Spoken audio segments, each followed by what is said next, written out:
लगता था कि मेरी क्लास में मुझको छोड़कर सभी सफल हो जाएंगे। 1998 में जब मैं कॉलेज के फाइनल ईयर में था तो मेरी इनकम टैक्स की टीचर को लगता था कि मेरी क्लास में मुझको छोड़कर सभी सफल हो जाएंगे, और वो मुझे कहती भी थी कि इस पूरी क्लास में अगर कोई सबसे ज्यादा जिंदगी में स्ट्रगल करेगा तो सोनू शर्मा तू होगा। पिछले कई सालों से मैं उन्हें ढूंढ रहा हूं कि उनको बता सकूं कि मिसेस भाटिया, मैंने आपके ओपिनियन को अपनी रियलिटी नहीं बनने दिया। दोस्तों, मेरी बात का विश्वास करना, अगर आपको खुद पर भरोसा है तो कायनात भी एक दिन आपके सामने घुटने टेक देगी, लेकिन अगर खुद को लेकर डाउट है तो सारी दुनिया भी आप पर भरोसा कर ले तो भी कुछ होने वाला नहीं है। और देखो, मनुष्य जाति भी कितनी कमाल की है। पेड़ पर धागा बांधकर विश्वास कर लेती है कि कुछ अच्छा हो जाएगा, सूरज पर विश्वास है कि जल दिया है तो काम बनेंगे, चांद पर विश्वास है कि व्रत रखा है तो उम्र लंबी होगी। 40 करोड़ लोग कुंभ पहुंच गए स्नान करने इस विश्वास के साथ कि अगर डुबकी लगा ली तो सीधा मोक्ष की प्राप्ति होगी। कितनी हैरान करने वाली बात है ना कि आपको सितारों पर, ग्रहों पर, उंगली में पहनी अंगूठी पर, काले लाल पीले धागों पर विश्वास हो जाता है, पर ईश्वर की सबसे नायाब रचना आप खुद हैं, आपको खुद पर विश्वास नहीं होता। आपको लगता है कि जो चीज आपका भविष्य बना सकती है वो कहीं बाहर है, पर मेरी बात ध्यान से सुनिए, जो चीज आपका भविष्य बना सकती है वो कहीं बाहर नहीं है, आपके भीतर ही है, और वो है आपका खुद पर विश्वास।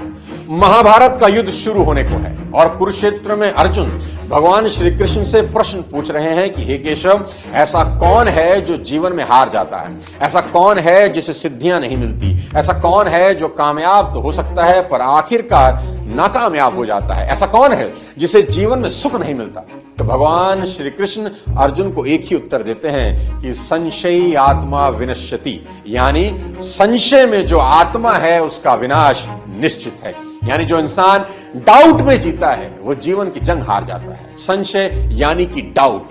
दोस्तों, इस शब्द ने बड़े बड़ों की लुटिया डुबोई है, और दूसरी तरफ जो इंसान कॉन्फिडेंट है, चाहे उसके पास कोई रिसोर्सेज हो या ना हो, चाहे उसे आगे का रास्ता दिखाई दे रहा हो या ना दे रहा हो, वो एक दिन दुनिया की हर जंग जीत ही जाता है। हौसलों और विश्वास की ऐसी एक अमर कहानी है जो अगर ध्यान से सुनो और सोचो तो रोंगटे खड़ी कर देती है, और वो है राम की कहानी।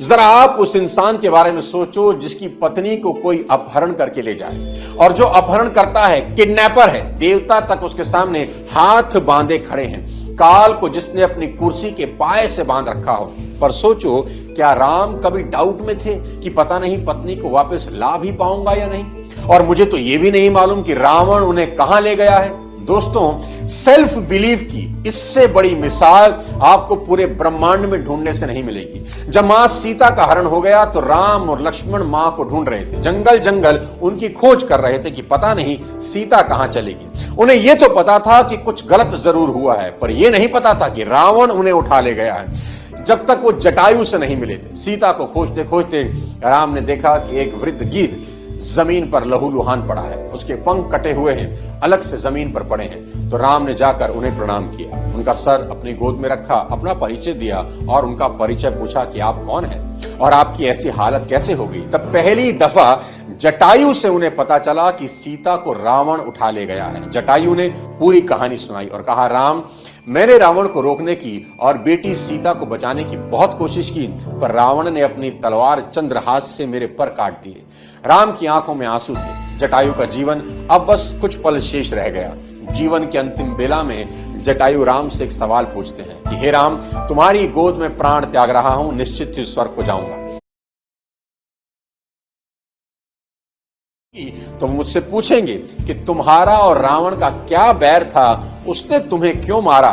तो क्या मैं ये बात बता दूं कि वो आपकी पुत्रवधू सीता का हरण करके ले जा रहा था, मैंने रोकने की कोशिश की और उसने मेरी हत्या कर दी।